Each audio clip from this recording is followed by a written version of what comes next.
In this video, I'm gonna to show you how to block email contact on Gmail.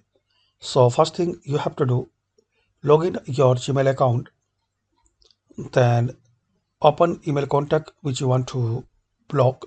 In my case, I want to block this email contact. So open this email, then click on these three dots. In here, click on block. Block this email address. Further messages from this email contact will be marked as spam. Click on block.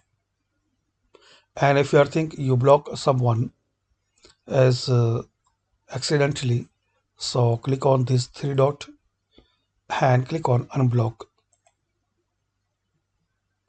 Unblock this email address.